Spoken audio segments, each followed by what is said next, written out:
তৃণমূলের 800 নেতাকর্মীকে গ্রেফতারির বিষয়ে মামলা। তৃণমূলের 800 নেতাকর্মীকে গ্রেফতারির বিষয়ে নির্বাচন কমিশনের তালিকায় অন্তর্বর্তী স্থগিতাদেশ কলকাতা হাইকোর্টের।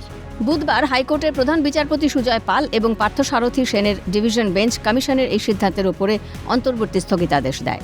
800 দলীয় নেতা এবং কর্মীকে গ্রেফতারের আশঙ্কা করে তাদের রক্ষা কবচের আবেদনে সোমবার কলকাতা হাইকোর্টে জনস্বার্থ মামলা করেন দানিশ ফারুক নামে এক ব্যক্তি। বুধবার প্রধান বিচারপতির ডিভিশন বেঞ্চের নির্দেশ, যদি তালিকায় নাম থাকা কেউ অপরাধ সংঘটিত করে বা কোনো অপরাধমূলক কাজে যুক্ত থাকে, পুলিশ তার বিরুদ্ধে ফৌজদারি আইন অনুযায়ী পদক্ষেপ করবে, তবে আগাম গ্রেফতার করা যাবে না। এই নির্দেশ তৃণমূল কংগ্রেসের জন্য বড় স্বস্তি হিসেবে দেখছে ওয়াকিবহাল মহল। ট্রাবল মেকার বলে দাগিয়ে ঢালাও গ্রেফতারি চলবে না, 30 এপ্রিল পর্যন্ত পদক্ষেপ নয়, নির্দেশ প্রধান বিচারপতির ডিভিশন বেঞ্চের। আবেদনকারীর আইনজীবী কল্যাণ বন্দ্যোপাধ্যায় বলেন, রাজ্যের বিভিন্ন বিধানসভার সক্রিয় তৃণমূল নেতা ও কর্মীদের নাম ওই দাগি অপরাধীদের লিস্টে। অনেকে কাউন্সিলর, মিউনিসিপ্যালিটির চেয়ারম্যানও। তারা কেউ ক্রিমিনাল নন, কোথাও তাদের নামে বৈধ অভিযোগ নেই। অথচ যারা তৃণমূল ছেড়ে বিজেপিতে গেছে তাদের নামে একাধিক অভিযোগ থাকলেও তাদের নাম দাগি অপরাধীদের লিস্টে নেই। পাওয়ারের মিসইউজ করছে কমিশন। রাজ্যের পক্ষে অ্যাডভোকেট জেনারেল কিশোর দত্ত বলেন, জেনারেল আইন এখন রাজ্যের হাতে, যদিও পুলিশ এখন কমিশনের আওতাধীন। ট্রাবল মেকার বলে আইনে কোনো শব্দ নেই। কোনো অপরাধী তখনই অপরাধী বলে স্বীকৃত হয় যখন তার নামে কোনো বৈধ অভিযোগ দায়ের হয়। বিচারপতি পার্থসারথী সেন বলেন, কেউ ঝামেলা সৃষ্টি করলে তাকে নির্বাচন কমিশনের নির্দেশ মতো গ্রেফতার করতে পারবে না পুলিশ। অ্যাডভোকেট জেনারেল কিশোর দত্ত জানান, কমিশনের সেই ক্ষমতা নেই। প্রধান বিচারপতি বলেন, শান্তিপূর্ণ ও নিরপেক্ষ নির্বাচনের জন্য কমিশন প্রভূত পদক্ষেপ নিয়েছে। তাহলে এ ধরনের নির্দেশ ইস্যু করার যুক্তি কি? নির্বাচন কমিশনের আইনজীবী দামা শেষাদ্রি নাইডুর বক্তব্য, শান্তিপূর্ণ ও নিরপেক্ষ নির্বাচনের জন্য কমিশন পদক্ষেপ নিতে পারে। কিছু গোপন রিপোর্টের পরিপ্রেক্ষিতে কমিশন এই পদক্ষেপ নিয়েছে। কিন্তু এ ধরনের মামলা একেবারেই গ্রহণযোগ্য নয়।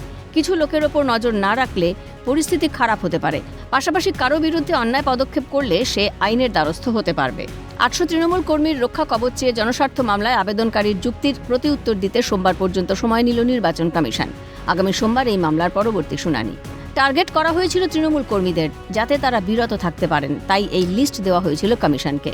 কলকাতা হাইকোর্ট এই মামলায় স্থগিতাদেশ দিয়েছে। কমিশনকে কটাক্ষ শ্যামপুকুরের তৃণমূল প্রার্থী শশী পাঁজার।